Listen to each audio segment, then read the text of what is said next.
And I'm now talking about native plants, and I just want to first of all talk about the good parts of this. And for some reason now my arrow. Now are we moving? Yep. Did we get to the second slide? Yes, ma'am. Looking great. Okay, good. All right. I'm really happy the fact that we do have a native plant movement because tonight I'm going to talk pros and cons.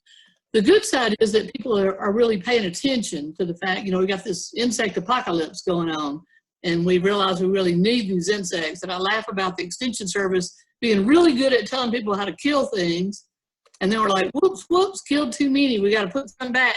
So now we're working on trying to put them back. And these are good people. And I don't want to anger anybody by saying you're doing anything wrong, but what gets me is that people who feel like because we are not planting 100% native that we're doing something wrong. And I think another good thing about it is it's starting to celebrate some of those plants that we might have been told were weeds, and we're going to question what is a weed. I think a lot of us hear that we're not doing good by this unless we plant native plants, and we want to do the right thing. We're good people. We're gardeners. We're nurturing. We care. We love our companions out in the garden. But here's the danger. We're seeing laws getting passed in different parts of the country that you have to plant only natives. They are even ripping out exotics that wildlife has already adapted to and having to replace them with natives. So we need to talk about whether that's good or bad and where do we draw the line. And let's talk about what is native. We're going to really dig deep into some philosophy on that. One of the good things about getting old, and I am desperately looking for them, having lost some of my strength, there are some. And one is that I think this ability to see both sides. I see a lot of gray. I don't see everything in black and white. When I was younger, I was sure I was right.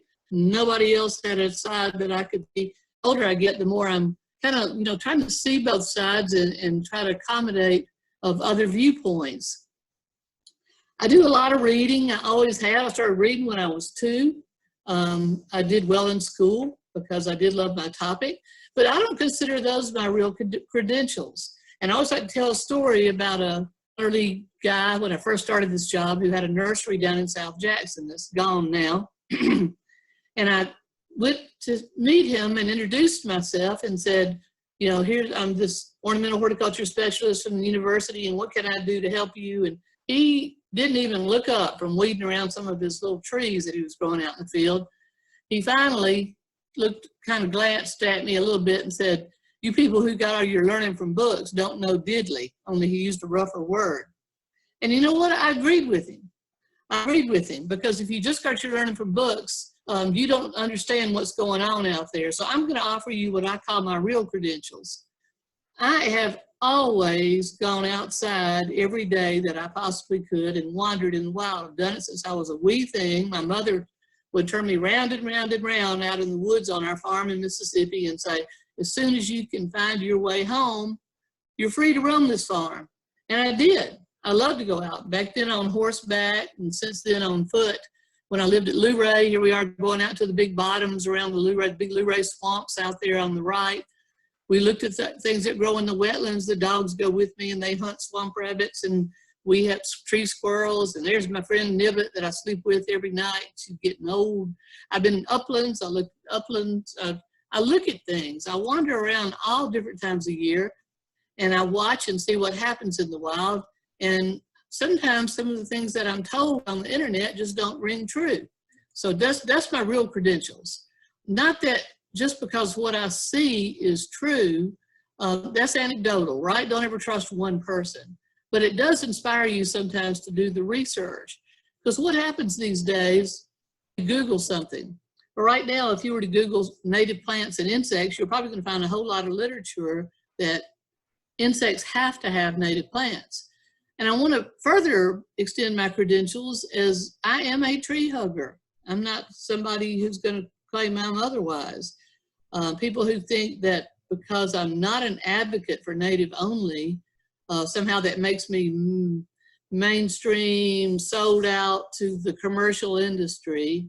You you just want the commercial industry to make money. You know, they own your soul. It's like the whole Monsanto thing or something.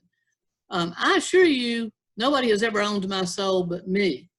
I have been an activist on the side of what I believe is right all my life, and money can't buy me off. So I had to laugh about this. I've always heard a quote that everybody is a tree hugger when it's the trees on their street.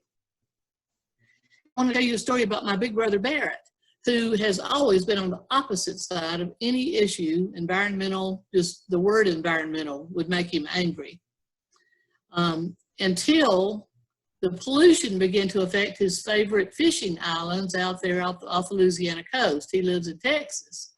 Well, when the pollution coming down the Mississippi River started hurting his fishing, then all of a sudden he was an environmentalist about that particular topic, right? Those were the trees on his street. So eventually, I think it's going to affect all of us, and we need to start thinking about environmental issues and decide we need to be on the right side, not, you know, always bow to commercial sources.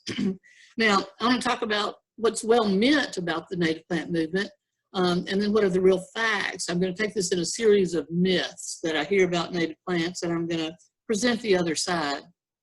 I'm a science nerd. Yeah, you got to show me. I need the data. I need the journals. I mean, yeah, I know what I see with my eyes, but I also need other people to confirm that I trust. And I do wish I looked like this science nerd, but that's more like what I look like these days. But I got to have the backup. I got to find other people well-meaning people that confirm that I want to, so that I can know what I believe to be true.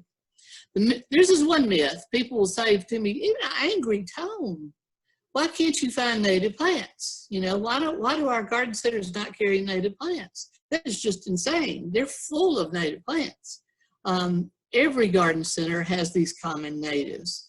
Black-eyed Susans, coneflowers, our native hydrangeas, the oak leaf and the smooth hydrangea arborescens, red buds, my goodness.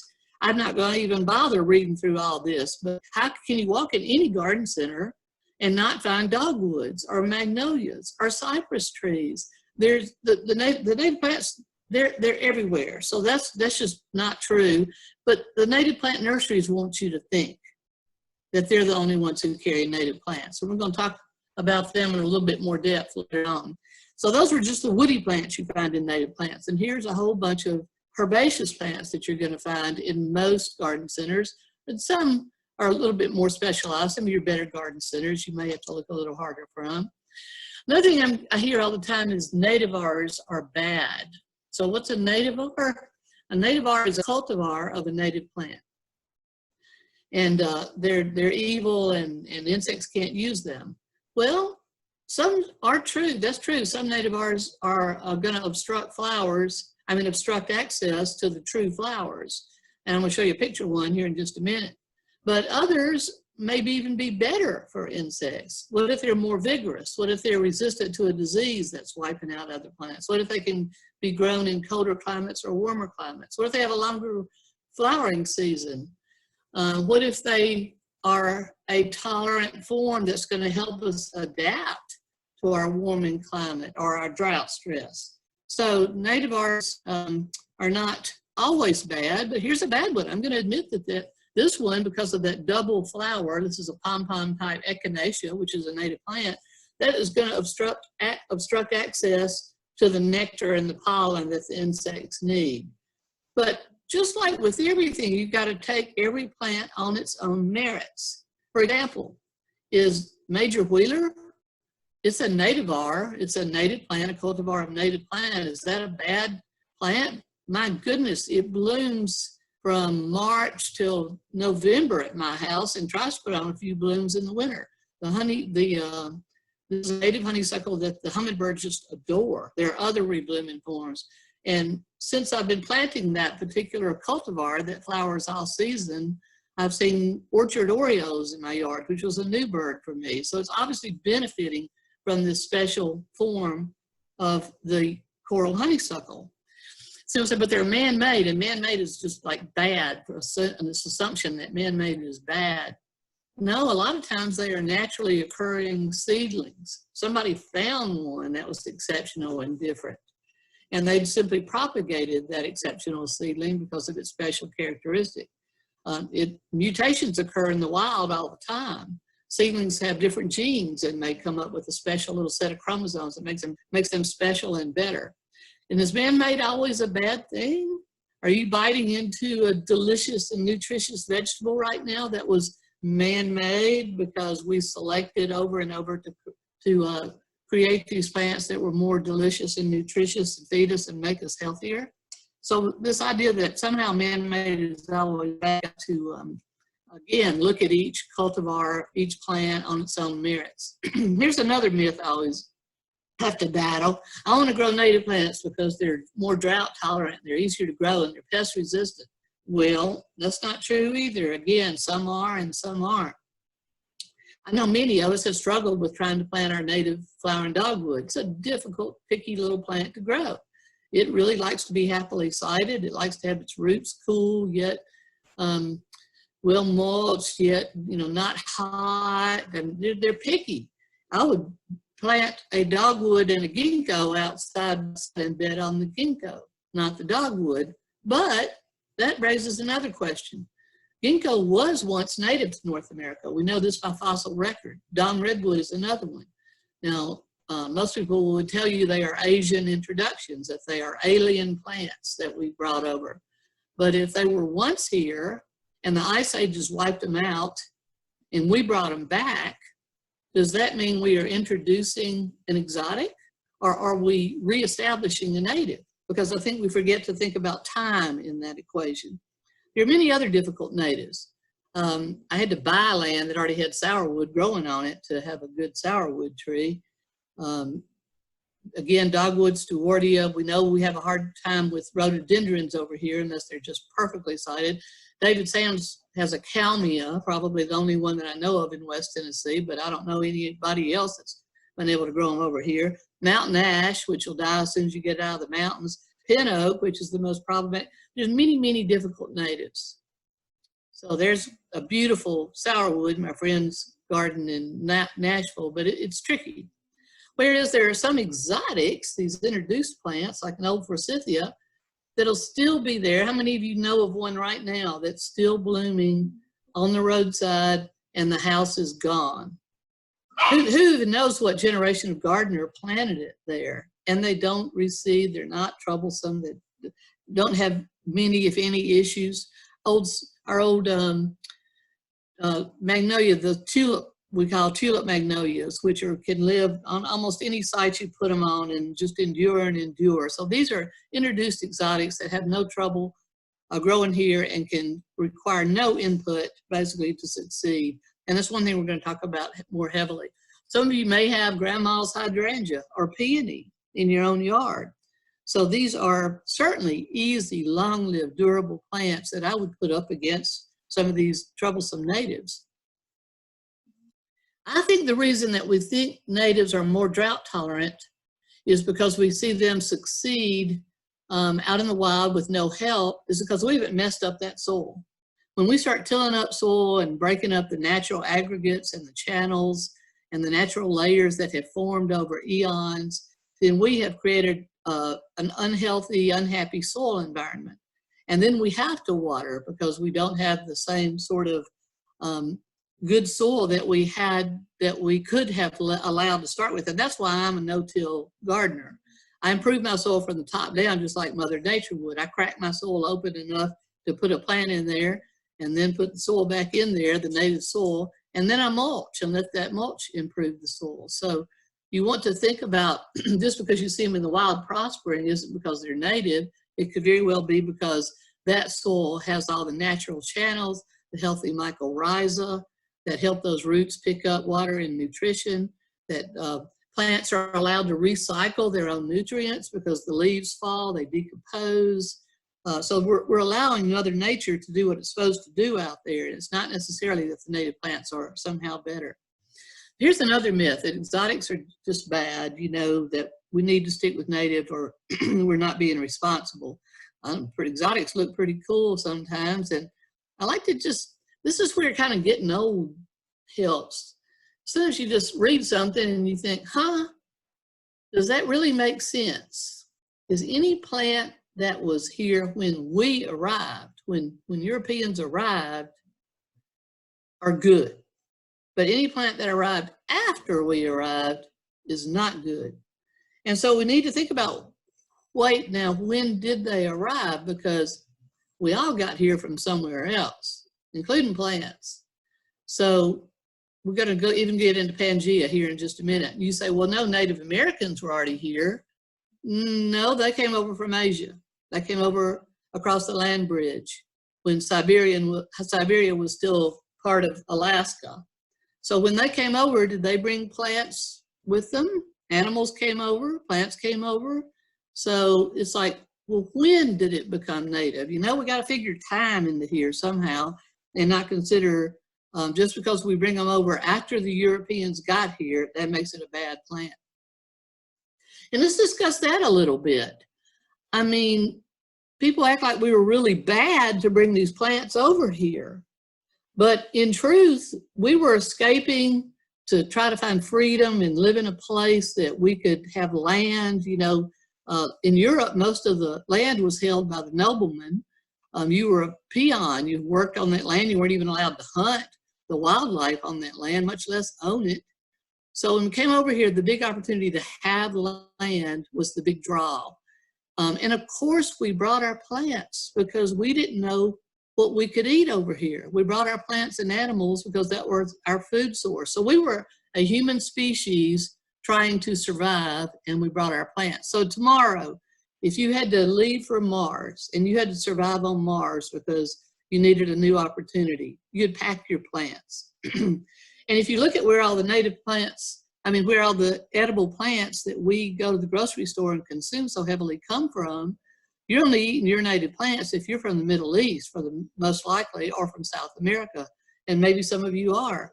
When I think about what's native for me, I might think Irish potatoes, since I'm Irish for the most part, but actually Irish potatoes came from South America. So we got to think about, we were doing a good thing when we brought these plants over. We were trying to establish our families in a place where we could live and survive. And in that day, in that era, when our country was being settled, this famous quote from Thomas Jefferson, the greatest service which can be rendered to any country is to add a useful plant to its culture. It says especially a bread grain. So we do talk about food that we needed to eat. And maybe you're saying, well, okay, food plants are okay to bring over, but not the pretty plants and the ornamental plants. But really? Because there are other human needs besides food.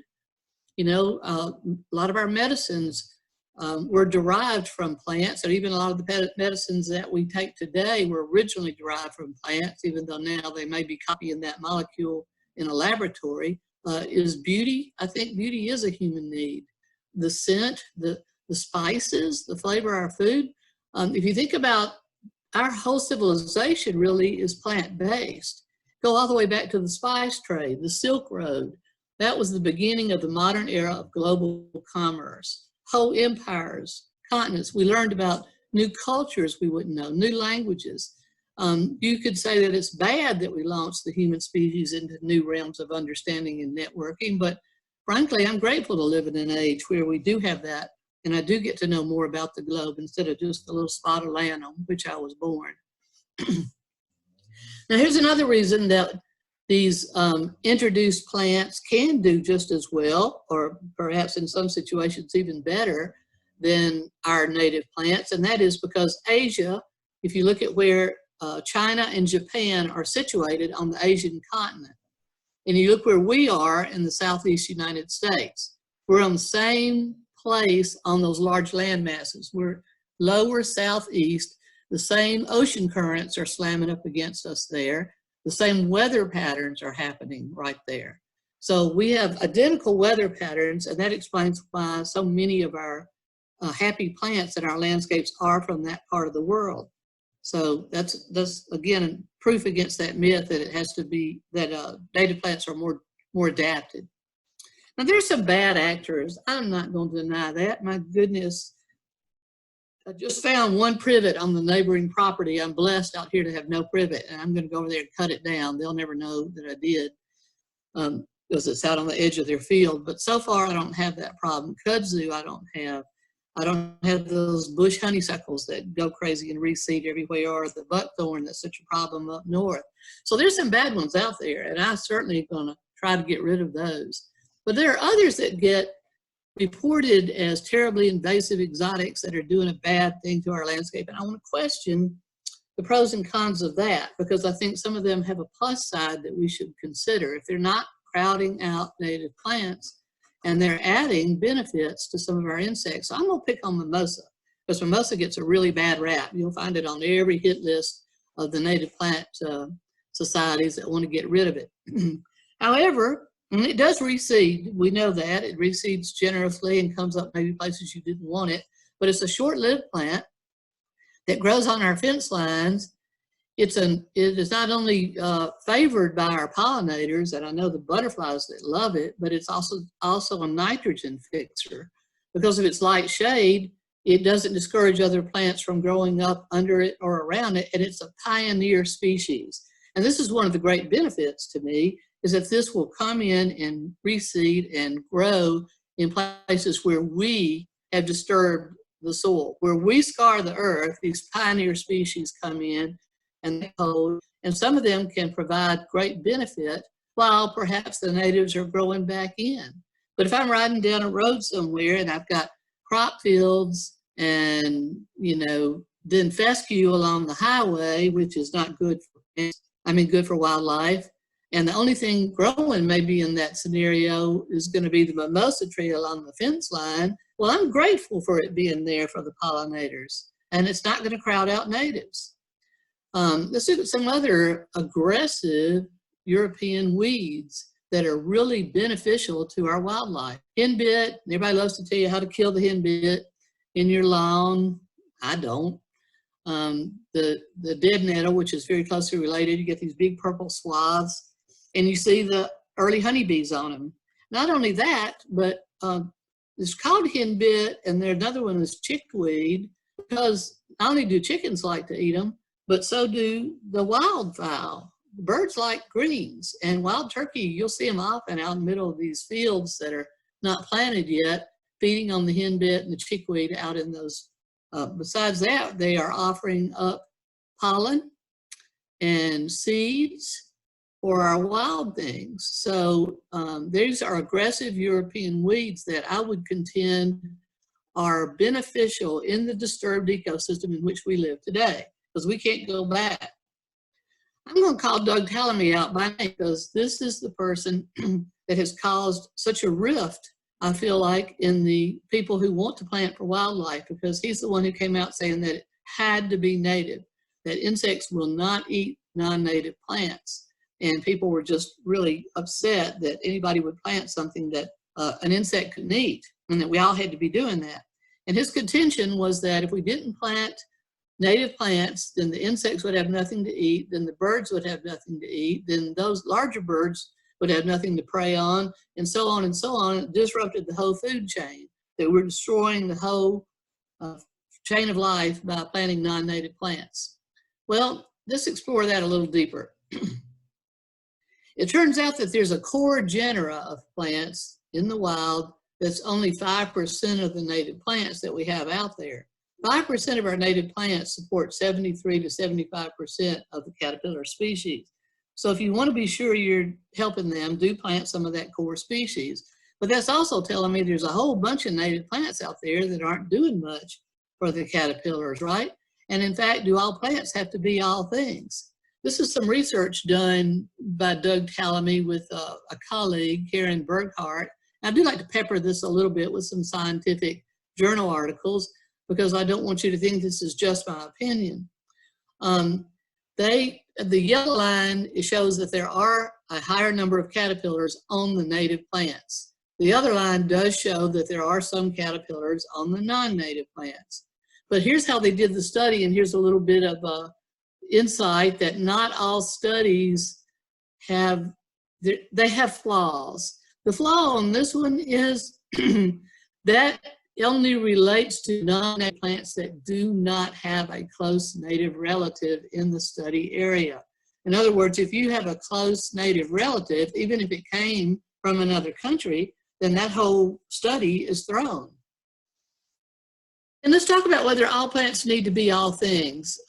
If a butterfly bush is supplying nectar all season for my hummingbirds and my butterflies and the other pollinators, and it's not an invasive one, it's a sterile form that doesn't reseed, yes, Doug Talamy contends it's a bad plant because nothing will eat the foliage, that there are no caterpillars that will eat of that butterfly bush. That is completely true. Absolutely fact. But there's a whole lot of these native plants that do not feed caterpillars or any other insect.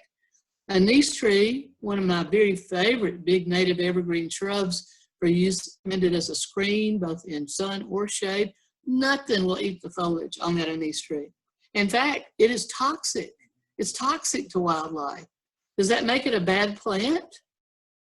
I think not, because it's providing cover.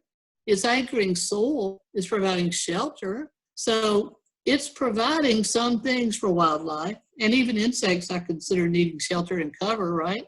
So all plants don't have to supply all things. So those hollies, which is non-native, many of them, we do have native and non-native, they're providing great shelter, do bloom, and provide nectar and pollen. And then you've got berries that when birds get really hard up, they will eat holly berries. So good examples of plants that can provide a lot of different things. Not one plant has to provide all things. Here's some other, I'll just give you a few sprinklings in here of journal articles if you want to do some research further on your own, because I always tell people, don't trust me, do your own research. I want you to make up your own mind, apply critical thinking. I've got lots and lots of them out there. If you want to chase this down, if you'll email me, I will send you these links and you can read up on your own. Okay, so one thing that Talamy likes to talk about is that, yeah, some of these insects will eat non-native plants, right? Because we know that's true, because otherwise we wouldn't have to spray our orchards and our vegetable gardens for some of the insects that are tearing them up. But he says there are specialist insects that have to have a native plant. Well, we're going to look at one thing, just some of the native insects that are feeding on our non-native apples, for example. Apples are not from here, they're from Uzbekistan. And it turns out, in fact, that insects will very quickly adapt sometimes to some of these non-native plants if they are related or have similar molecular compounds. And I love learning a new word. It's called sympatric speciation. So these insects might go, huh, that looks like the plant I usually use in the wild. I believe I'll try it out. And they quickly adapt within a few generations. In fact, they often will become to prefer what's widely available. So this is an example. The apple maggot very quickly evolved and adapted to the introduced apples. It did only feed on our native crab apple. There it is. So I'll send that to you if you like. All right, so Doug says we got to plant native milkweed species, or we're not helping out our monarchs. If these specialists have to have these. We pay a good buck, don't we, for these native milkweed species. It's several dollars. We usually have to buy gallons. Frankly, some of them don't look very good by the time the monarchs are laying their eggs at the station. They seem to be prone to aphids and have some other problems. A lot of times I find myself taking monarch caterpillars off of these native perennials at the station and carrying them over to this plant, which is from South Africa. This is Gomphocarpus physocarpus, and it's called swan plant.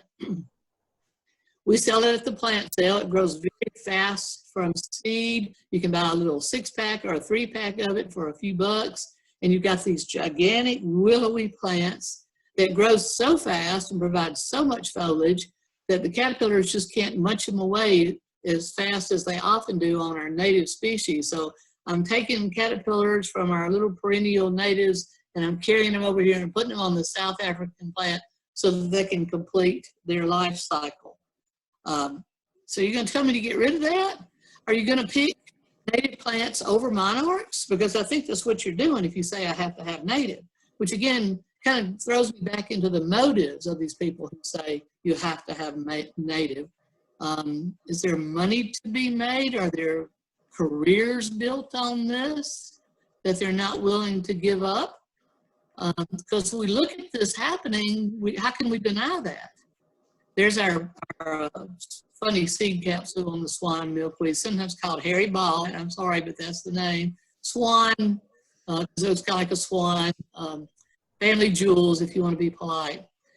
Also, these tropical milkweeds. This is Asclepias curassavica, and it blooms all summer long, providing forage for nectar and pollen for many of our pollinators.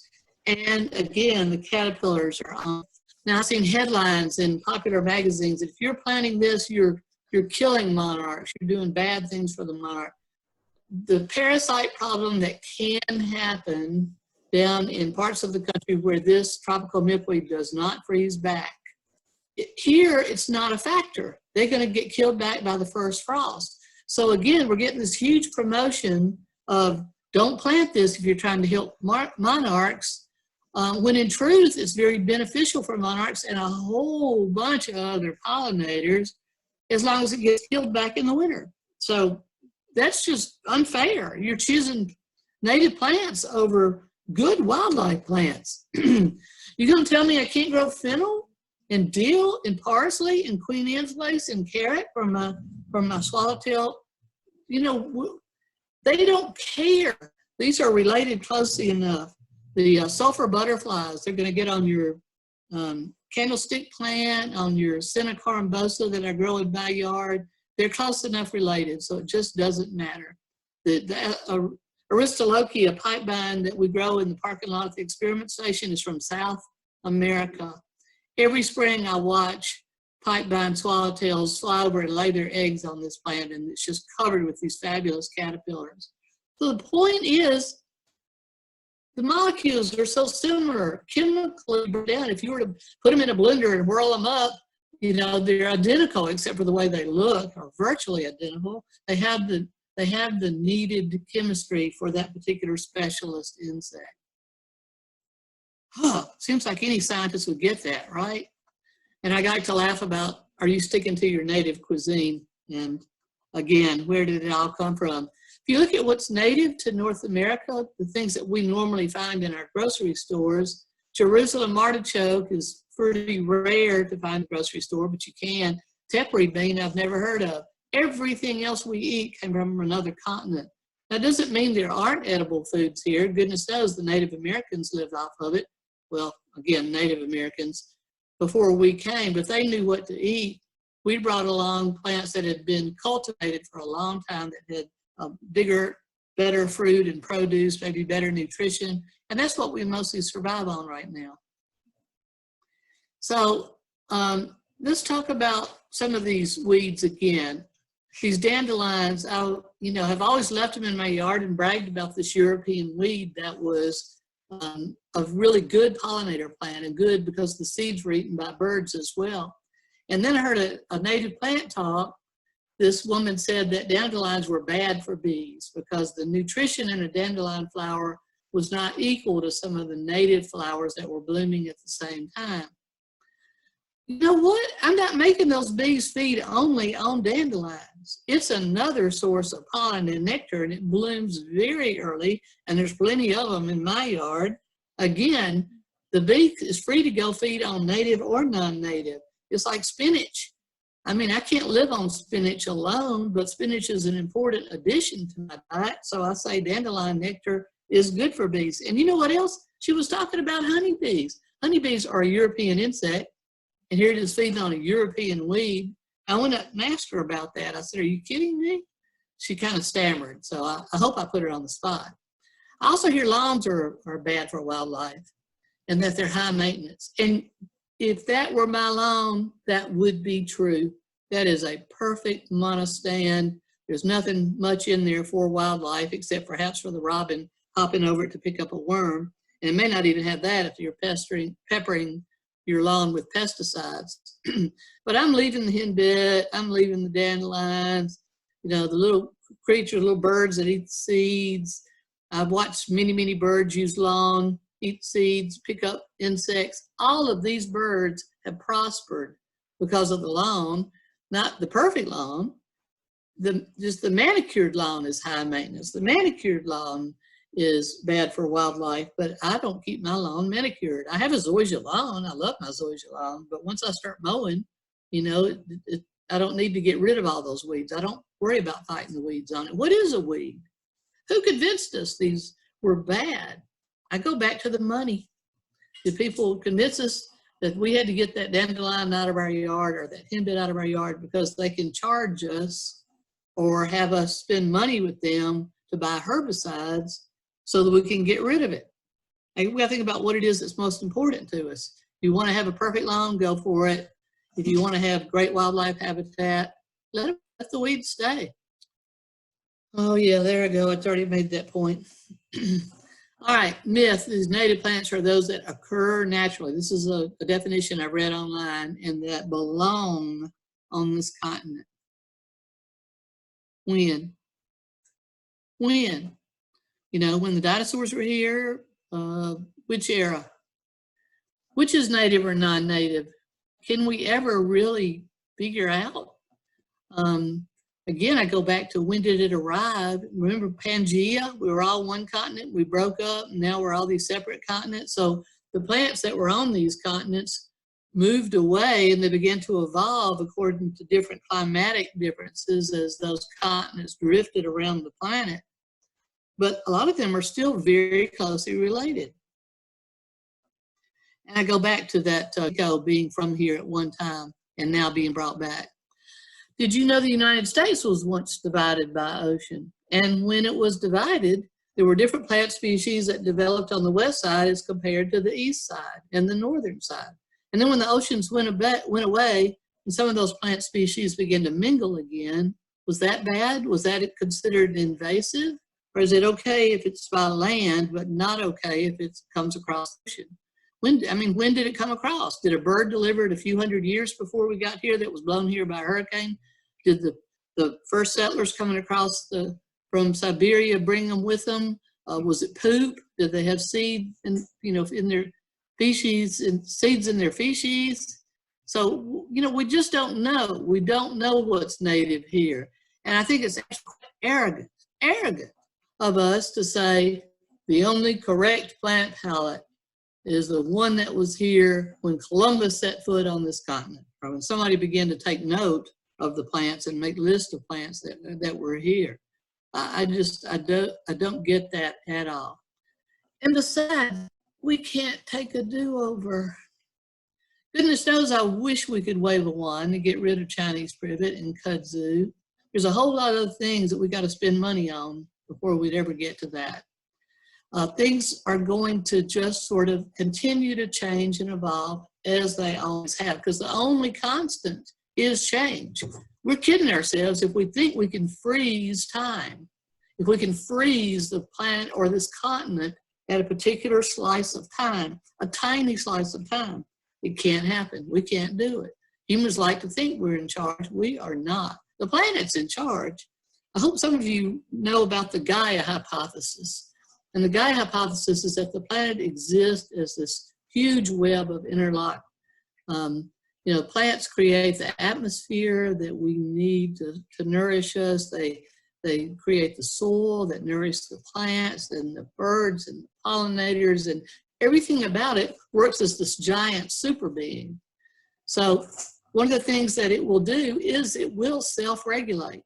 It will self-regulate. So if we begin to abuse things too badly, it will knock us back a little bit. It'll take over. I do believe in the power of nature. Mankind likes to be in charge. We are not. She's in charge. Here's my final myth. Carol Reese doesn't like native plants. I love native plants. I have many, many, many.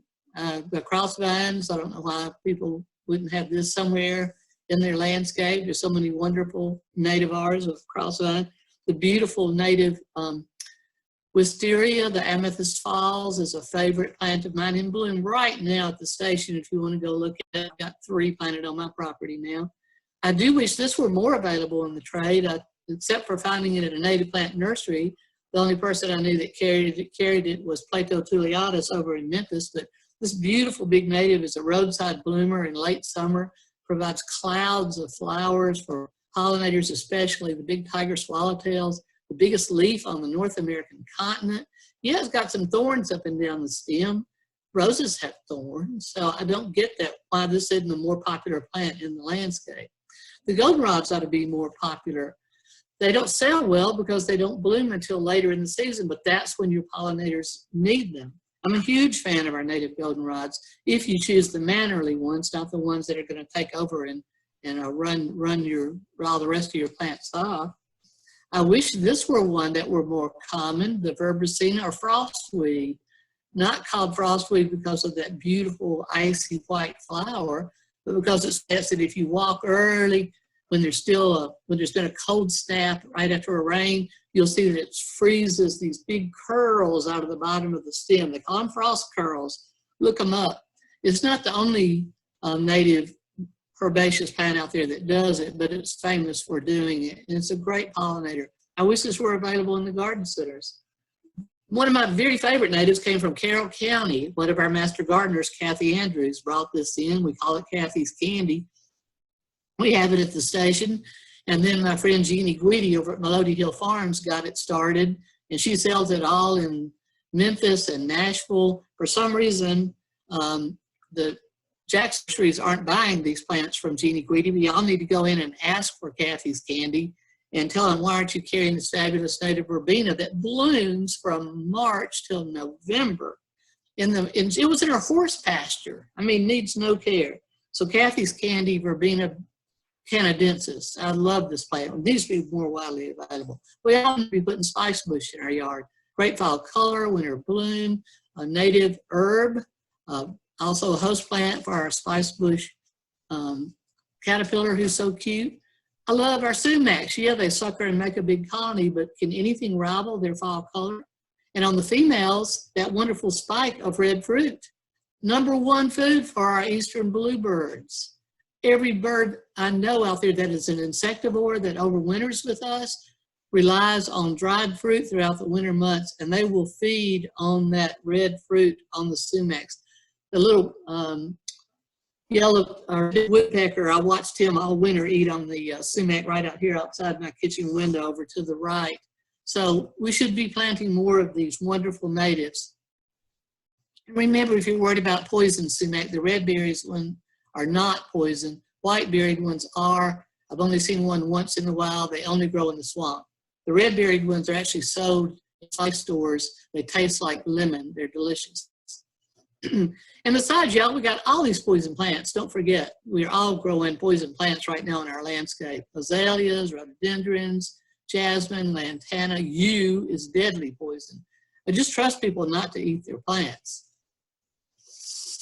All right, so I'm gonna round this up by saying, you know, I'm nostalgic too, but I'm really kind of glad that I live in a time when I have all these exotics. You know, yeah, we're being cautious right now, but most of us have grown up. We can walk into a grocery store and have a huge array of delicious food from around the world. So I'm glad I have access to that. I'm glad I live in this era where a woman can be whoever she wants to be. My friend Stephanie Dwyer, who's a welder and an artist who makes model trees. I am not nostalgic for everything in the past. For example, I'm really pretty glad that I can walk around in the woods and not run into saber-toothed tigers and mastodons. And that's not to tell you I would love to see a passenger pigeon or a Carolina parakeet. I hate that we've wiped out some of these natives. I wish we could go back and save them. But remember, things are going to change over time, and we need to be responsible. I'm not saying we aren't. We do need to be, but we can't really stop time. Now, guess what? If you're one of those people who really loves Doug Callahan, unless you hear it from his mouth, you're going to always plant natives. He is softening his stance. So his newer book that he co-authored with Rick Dark, and he wrote The Living Landscape. And I'm going to talk some quotes from that book. Here's a quote from Rick Dark.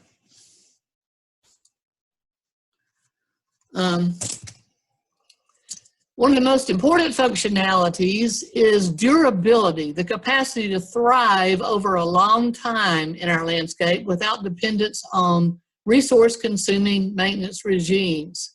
Claims that natives are always better than exotics fail to take into account radically altered environmental conditions in the many suburban landscapes. In other words, a lot of these non-natives are going to survive better in our radically altered landscapes.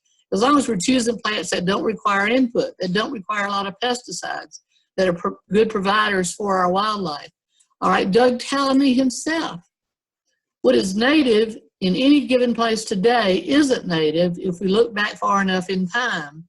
And it is certain that what will be native in that same place in the future will be different from what is native now. Humanity's challenge is to reduce its introduction of rapid environmental changes that are currently causing extinctions to occur faster than the evolution of new species. One more quote from Rick Dart. It's time to stop worrying about where plants come from and instead focus on how they function in today's ecology. So I would say, rather than arguing about whether it has to be native or not, let's agree we're going to unite on the goals. We are trying to preserve wild places and the wild there. We're going to plant diverse habitats, create different pockets, woodland, edges, some open lawn, that's diverse lawn, that will support wildlife. And we want to support people that make a living with native plants, but not at the cost of wildlife. If native plant nurseries are insisting that you have to have native plants to support wildlife, then I'm suspicious of their motives. I say that they've sold their soul for money. All right, I want everybody to, if you haven't read a Sand County Almanac, because it's a wonderful book that promotes stewardship, and that's what we all need to be about. I wish it were required reading in our high schools. It needs to be, so that we all think about the bigger picture and make the decisions that are best for our environment. Remember that we have a good UT pub, managing wildlife around your home. It's going to be about controlling the wildlife that can be detrimental, but it also has a great big section on attracting wildlife, and I would recommend it, possibly because I'm one of the authors. So y'all can, do we want to have questions?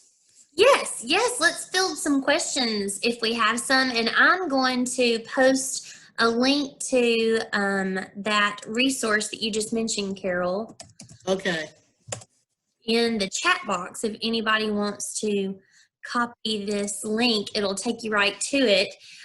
If you're not already using uthort.com, type that in your browser and check it out. And we have transitioned all of our pertinent horticulture, most recently updated publications to uthort.com. It's a lot friendlier as far as user friendly for people to find information that's applicable to what they're looking for. And it's a great, just a great resource. And so I have put the link here. I posted it in the chat box. Everybody should be able to see that. And then, Carol, I was going to type in, what was the name of that book that you were talking about there at the end? Sand County Almanac. Sand County Almanac, the father of the conservation movement that we know, as we know it today, was Aldo Leopold. And you'll be a different person after you read it. It forever changes how the way you see, the way you take care of your land. Could you spell that first name? A-L-D-O, Aldo Leopold. I can also. I meant the book. A Sand. I meant the book. A Sand County Almanac. I can type it in here. I'm gonna. S-A-N-D? Yeah. You know how some books are changing once you read them? Yes. You will be forever different. I just posted a link to aldoleopold.org, and it has comments there about that book, so that might help you. All right. If you want another reading list about things in the wild and relationships, and I know a lot of you are into that, I'll be happy to send you my reading list and then you send me books that you like too. you know, those books that, again, you didn't see it until somebody told you to look for it. I love Annie Dillard's book, Pilgrim at Tinker's Creek. That's a highly recommended book. She just writes about walking around looking at things, and she sees things that I wouldn't have, but now that she's told me where to look, I see them. All right. Well, if you have questions, please type them in the chat box, and we'll field them here. And I know people are interested and want to hear what everybody else has to say.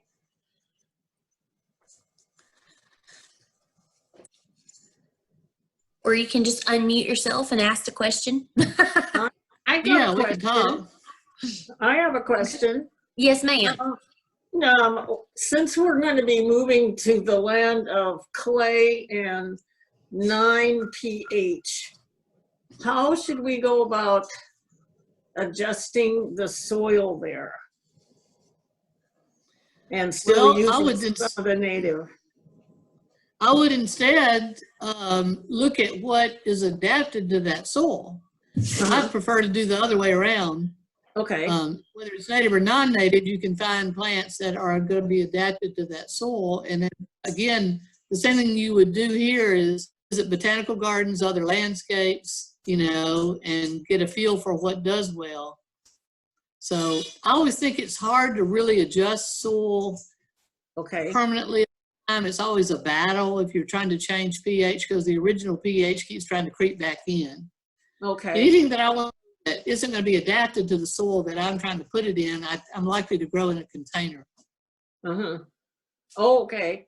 I know what they do there to grow blueberries is actually put the blueberry directly into the sack of peat. Yep. At least You'll have to do even in Mississippi, on part of our field, we had a blueberry orchard, and you could have laid a soil map down right over that field and seen where one soil was acid enough and the other was not by just a degree or two. And we tried all the peat moss and pine bark and sulfur, and it would kind of help, but over time the original pH would creep back in. It was such a struggle. Finally quit with the blueberries in that part of the field and went to the Asian persimmons, which love that part of the field. Well, thank you. Good. Anybody else? Oh, we usually have so many questions on this topic. Could I ask you whether I feel a little bit less guilty about non-natives? Because I always felt like somehow those people who were doing natives felt like they were a little, you know, they were being the right, they were in the right, we were in the wrong. And I don't like being in the wrong. I think I'm a good person. I try really hard to be a good person. Carol, I think you said a lot of things that need to be said. And you sent me upstairs hunting for my copy of the Sand County Almanac, which is 1971 version. I've had it for a while. Yeah. Carol, I have a question.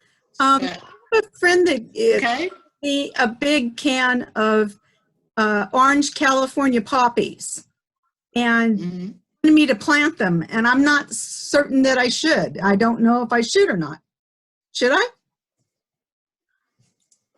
I don't see the harm. I doubt one thing, it's not going to probably do very well here over the long run. I have had luck. They're all planted. They're going to make a basal rosette and bloom. I cannot see them taking over in the wild. That's just not. If you want to encourage them to return, you'll probably have to do some weeding and make sure you have some open soil for them to reseed. Okay.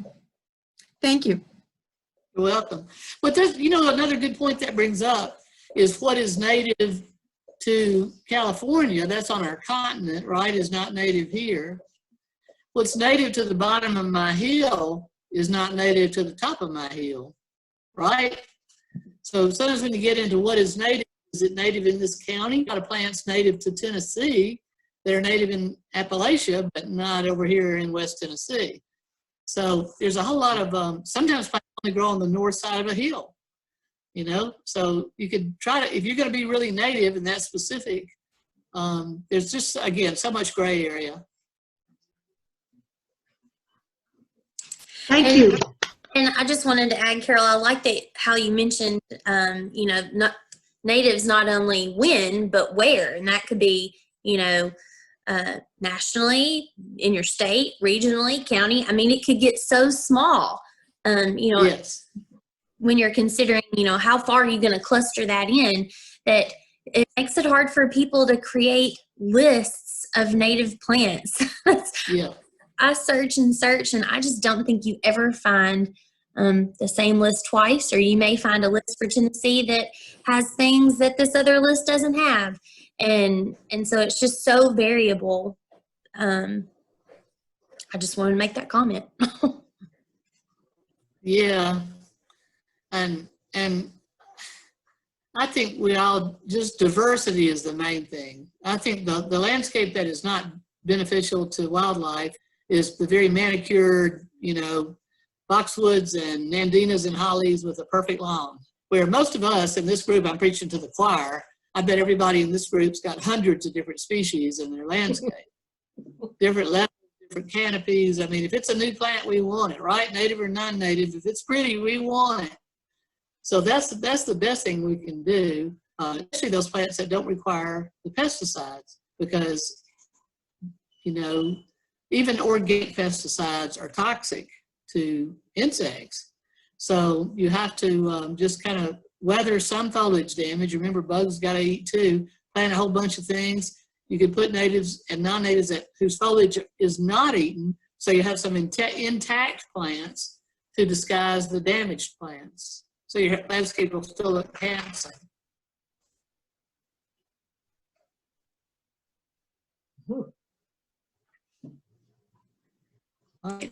All right, anything else?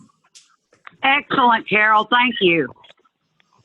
Thank you. If y'all want to send me email questions later that you thought of, I'll be glad to answer. And before everybody starts hopping off, I just want to do a quick little announcement. So our very own Mary Nanarella will be giving the lecture for Art and Garden Series next Thursday at noon.